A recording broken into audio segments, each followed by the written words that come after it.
مرحبا متابعي موقع معكم في هذا المباشر من مدينة أسفي. أخبار الخير يعني في هذه اللحظات هذه، وربما منذ صباح اليوم الجمعة يعني عدد كبير من الحافلات أتت لمدينة أسفي بالمساعدات الملكية من أجل دعم ضحايا زلزال مدينة أسفي. يعني شفنا العديد من المبادرات ديال فعالية المجتمع المدني، وكذلك العديد من المحسنين اللي قاموا بتوجيه مجموعة من المساعدات الإنسانية لضحايا فاجعة فيضان آسفي. إلا أنه يوم أمس مساء جاء الفرج من طرف صاحب الجلالة الملك محمد السادس الله ينصره، اللي أعلن عبر بلاغ أصدره رئيس الحكومة بأن تبعا لتعليمات صاحب الجلالة الملك محمد السادس غيكون إن شاء الله الإغاثة ديال هاد الناس هادو اللي تعرضوا لخسائر كبيره، لا من ناحيه الافرشه ولا من ناحيه الاغطيه ولا من ناحيه الاثاث المنزليه. الناس ما بقاش عندها ما تاكل، يعني رغم المساعدات الانسانيه اللي قاموا بها بعض المحسنين وبعض فعاليات المجتمع المدني، الا انها كتلقى غير كافيه، لان العدد الضحايا هو عدد كبير جدا. يعني الناس ديال المدينه القديمه، الناس ديال باب الشعبان، الناس ديال سيدي بوالذهب، الناس كذلك ديال شارع الرباط، دوار الرمل، كذلك الجبارات، يعني منطقة كبيرة اللي يضرات من هذه الفاجعة هذه. إلا أنه الحمد لله والله ينصر سيدنا جلالة الملك محمد السادس اللي كرم هذه المدينة الجميلة مدينة أسفي، حضرة الموحد كرمها ب هاد الاعانات. يعني كيف كتشوفوا معايا العين المجرده مشاهدينا الكرام، كاين الدقيق، كاين الحماص، كاين السميد، كاين الحليب، يعني كاين اتاي، كاين جوج الانواع ديال الاتاي. يعني الحمد لله، يعني اخبار الخير بمدينه اسفي، المدينه اللي فقدت تقريبا 38 ضحيه اللي توفات في فاجعه ديال فيضان مدينه اسفي. يعني هذا معطى اللي هو رسمي من طرف السلطات، في حين انه كاين البعض اللي كيقول بانه العدد كبير جدا، الا انه ما كايناش شي حاجه اللي هي رسميه. المعطى اللي هو رسمي وهو المعطيات اللي توصلنا بها من طرف السلطات، وهي 39 ضحيه اللي فارقت الحياه من فيضان مدينه اسفي يوم الاحد الاسود. اذا مشاهدينا الكرام، يعني كيف كتشوفوا معايا جميع الاغاثه من طرف صاحب الجلاله الملك محمد السادس نصره الله، اللي ارسل ربما منذ صباح اليوم كميات كبيره من من المواد الغذائيه اللي تنقلت عبر شاحنات عملاقه، شاحنات كبيره. كيف كتشوفوا معايا جميع هذه شاحنه كذلك اللي كتسنى النوبه ديالها باش انها تدخل وتبلاصي وتفرغ الحموله ديالها اللي هي كلها مواد غذائيه.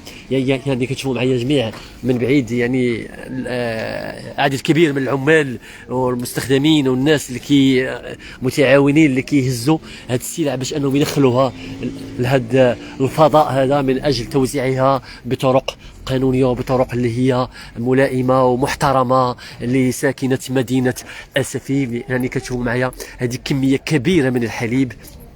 الله ينصر سيدنا. بمعنى المبادره هذه ماشي لاول مره غتكون مدينه اسي، الا انه كتكون بالعديد من المدن. يعني اي مدينه كتعيش فاجعه او لا كتعيش مثلا عدد كبير من الوفيات الناتجه عن الفيضان او مثلا زلزال، او كنشوفوا مثل هذه المبادرات من طرف صاحب الجلاله الملك محمد السادس. وماشي غير في المغرب، يعني كنشوفوا هذه المبادرات حتى في دول اخرى. يعني يا جلاله الملك كيرسل يعني ربما مجموعه من المساعدات مثلا على سبيل المثال فلسطين كذلك اللي استفدت من مبادرات ملكيه اجتماعيه انسانيه مهمه لفلسطين. يعني فلسطين البلد خوتنا، والله يحرر فلسطين وان شاء الله، والله يحفظ خوتنا في فلسطين، وان شاء الله تكون ديك البلاد تكون ان شاء الله تكون هادئه جميله، وعلاش لا هما يعيشوا الاستقرار وتنتهي الحرب بديك البلاد، لانه ما نبغوش شي بلد انه يعيش المعاناه او ما شابه.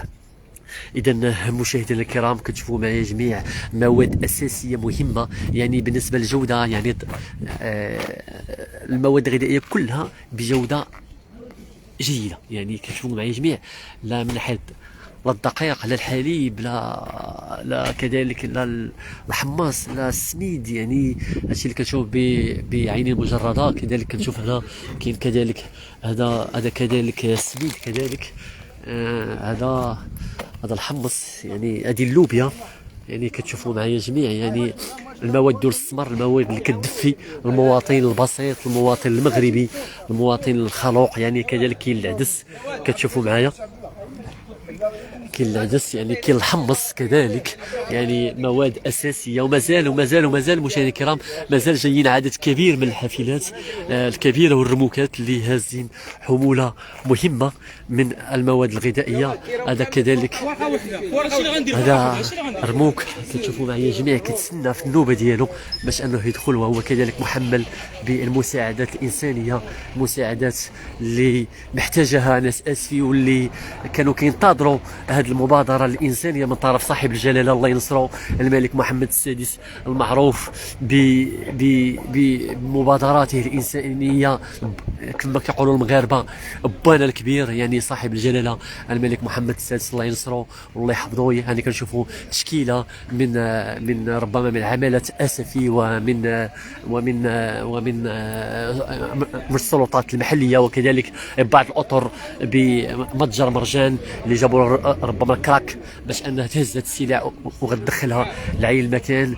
يعني هذا الفيديو هذا فرحنا احنا جميع، الواقع يتقال فرحنا جميع لانه فرحنا من شفنا هذه المبادرات، لانه مشاهدينا الكرام مهما كانت هذه المبادرات الانسانيه اللي قاموا بها بعض المجتمع المدني وبعض المحسنين الا انها قطعه غير كافيه، لان المدينه قديمه فيها ربما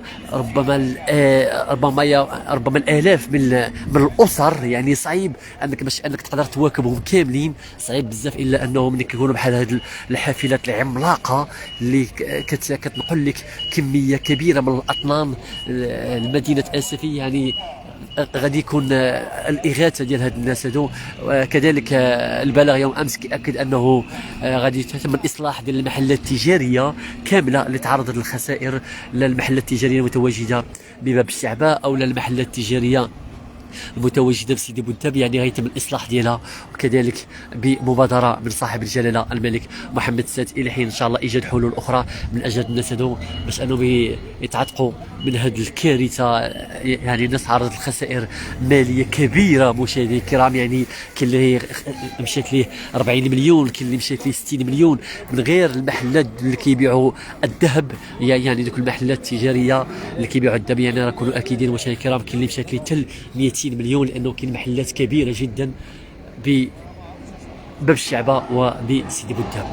اذا كتلاحظوا معايا مشاهدينا الكرام حضور قائد ديال منطقه شنقات اللي كيسهر على هذه العمليه هذه وعلى النجاح ديالها، رفقه مجموعه من المسؤولين من عماله اسفي، ومن كذلك بعض الموظفين وبعض الاطر بمرجان متجر مرجان بمدينه اسفي.